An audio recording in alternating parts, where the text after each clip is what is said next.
ಹಿಂದ್ಗಡೆ ಬರೋಣ ಸ್ವಲ್ಪ ಹಿಂದೆ ಬರ್ರಿ ನಿಜವಾಗ್ಲೂ ಬರ್ರಿ ಲೋಕೇಶಣ್ಣ ಹೋಗಿ ನೀವು ನಾಗರಾಜ್ ಬನ್ನಿ ಕಡೆ ಸನ್ಮಾನ ಮಾಡ್ತಾರೆ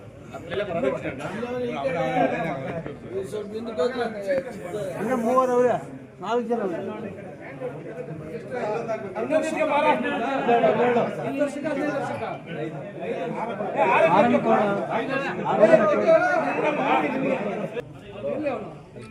ಜಾಗ ಕೊಡ್ರಿ ಹಿಂದೆ ಬರ್ರಿ ನೀನು ಊಟ ಮಾಡ್ತಿರ್ತಾರೆ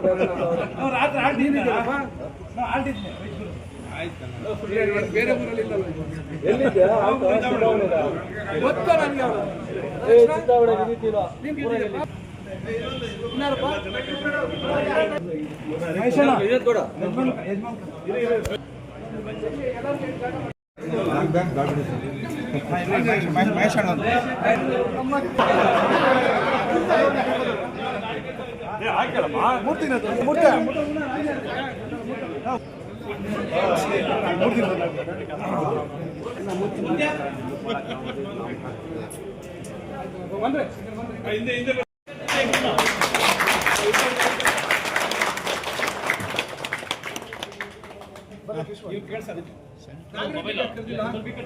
ಅಣ್ಣ ಹಿಂದೆ ಹೋಗಿ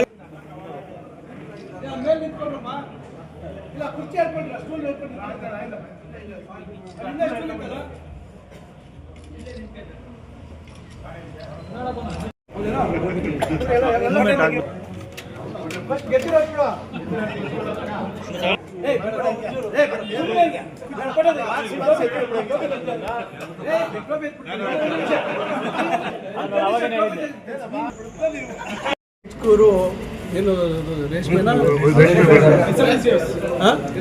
ರೇಷ್ಮೆ ಬೆಳೆಗಾರರು ಈ ದಿನ ವೈಚ್ಕೂರು ರೇಷ್ಮೆ ಬೆಳೆಗಾರರ ಸಹಕಾರ ಸಂಘದ ಚುನಾವಣೆ ನಡೆದು ಇವತ್ತು ಆ ಭಾಗದ ನಮ್ಮ ಮುಖಂಡರ ಒಂದು ಪ್ರಾಮಾಣಿಕ ಪ್ರಯತ್ನದಿಂದ 12 ಸ್ಥಾನಕ್ಕೆ 12 ಸ್ಥಾನವನ್ನು ಭಾಳ ಹೆಚ್ಚಿನ ಬಹುಮತದಿಂದ ಗೆದ್ದಿದ್ದಾರೆ.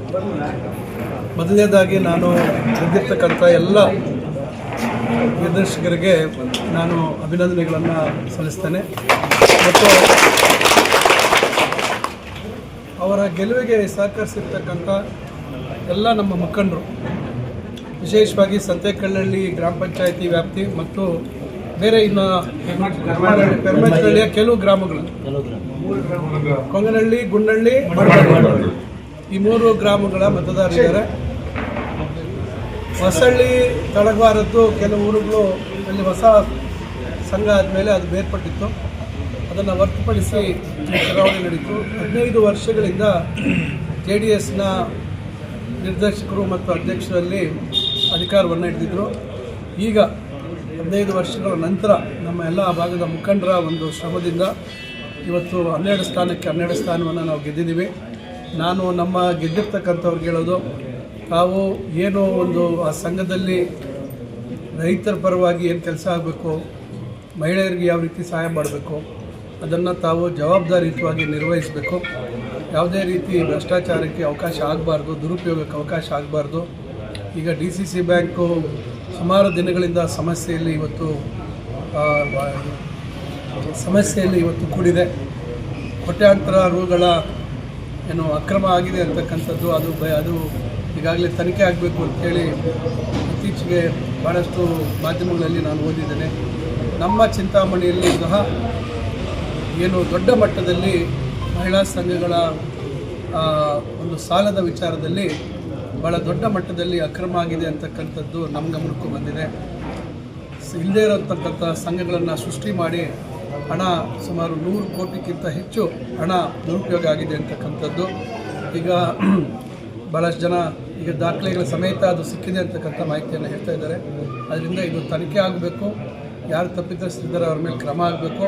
ಅದು ಯಾವುದೇ ಸಂಘ ಅದರಲ್ಲಿ ಭಾಗಿಯಾಗಿದ್ದರೆ ಅದು ಯಾರೇ ಇರ್ಬೋದು, ಅದು ನಮ್ಮ ಪಕ್ಷದವರಾಗಿರ್ಬೋದು, ಬೇರೆ ಪಕ್ಷದವರಾಗಿರ್ಬೋದು, ಯಾರೇ ಅಲ್ಲಿ ತಪ್ಪು ಮಾಡಿದ್ದಾರೆ ಅವ್ರ ಮೇಲೆ ಕ್ರಮ ಆಗಬೇಕಾಗತ್ತೆ ಮತ್ತು DCC ಬ್ಯಾಂಕ್ ಉಳಿಯುವಂಥದ್ದು ಕೆಲಸ ಆಗಬೇಕು. ಅದರಿಂದ ನಮ್ಮವರು ಏನು ಇವತ್ತು ವೈಚ್ಕೂರಿನ ಒಂದು ರೇಷ್ಮೆ ಬೆಳೆಗಾರರ ಸಹಕಾರ ಸಂಘದ ಇಲ್ಲಿ ಇವತ್ತು ಗೆದ್ದಿದ್ದಾರೆ, ಇದೇ ಒಗ್ಗಟ್ಟನ್ನು ಪ್ರದರ್ಶನ ಮಾಡಬೇಕು.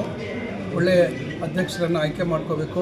ಮತ್ತು ಒಳ್ಳೆ ಆಡಳಿತ ಕೊಡುವಂಥ ಕೆಲಸ ಆಗಬೇಕು ಅಂತಕ್ಕಂಥ ಮಾತನ್ನು ಈ ಸಂದರ್ಭದಲ್ಲಿ ಹೇಳ್ತಾ, ನನ್ನ ಸಂಪೂರ್ಣ ಸಹಕಾರ ನಿಮ್ಮ ಒಂದು ಒಳ್ಳೆಯ ಆಡಳಿತಕ್ಕೆ ಸದಾ ಇರ್ತದೆ ಅಂತಕ್ಕಂಥ ಮಾತನ್ನು ನಾನು ಈ ಸಂದರ್ಭದಲ್ಲಿ ಹೇಳಲಿಕ್ಕೆ ಬಯಸ್ತೇನೆ.